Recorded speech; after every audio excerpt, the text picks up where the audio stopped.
Hi guys, my name is Tanwin Tanoto and welcome to Redemption Stories, a channel that explores God's story within the stories around us. Today we're going to look at The Dark Knight. The Dark Knight is a 2008 superhero movie directed, produced and written by Christopher Nolan. It is the second Batman movie in the Dark Knight trilogy. For a lot of people, The Dark Knight is probably the best movie in the trilogy, and I have to agree. I think one of the reasons why this is the best is the introduction of the Joker. The Joker is the nemesis of Batman in many movies, cartoons, and comic books, and this is where he made his first appearance. I remember the first time I watched The Dark Knight, I was immediately drawn to the story because the movie opens with a bang. It opens with the bank robbery scene by robbers in clown masks. And I think Nolan brilliantly sets up the Joker in this movie.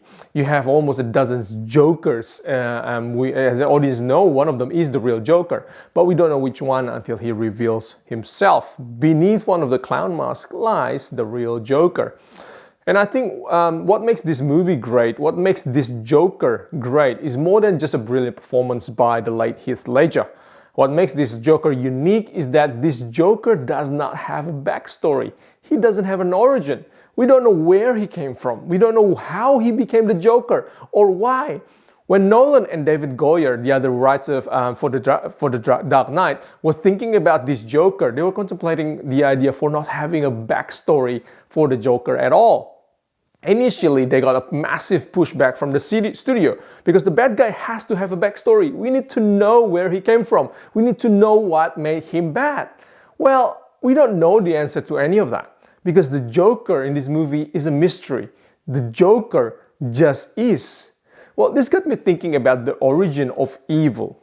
The Bible doesn't say much about the origin of evil. Sure, it talks about the origin of sin or the fall in Genesis 3, but the Bible doesn't really talk a lot about the origin of evil. It doesn't give a backstory to evil, and we don't like this as a human being. We want to know everything. We want to know where evil came from. We want to know where suffering came from. Well, when we don't find those answers, either we're frustrated or we make one up. Where we see the evil in this world, we try to make sense of evil. Well, the Bible does show evil more of a mystery. It does not have an origin story. Evil just is. Although the Bible doesn't clearly show the origin of evil, it does show the fate of evil. In 1 Corinthians 15 verse 25 says, "For he, Jesus, must reign until he has put all his enemies under his feet. The last enemy to be destroyed is death." And Job 11 says, "But the eyes of the wicked will fail, and there will be no escape for them." And Psalm 1 verse 6 says, "For the Lord knows the way of the righteous, but the way of the wicked will perish." To Christ's death, burial, and resurrection, evil and death will be no more, because he has defeated death. Our job is not to understand where evil and suffering come from, but our job is to cling on to the hope that is given in Christ, that evil and suffering will one day perish. And that is one redemption story we can find in The Dark Knight, where the Joker just exists.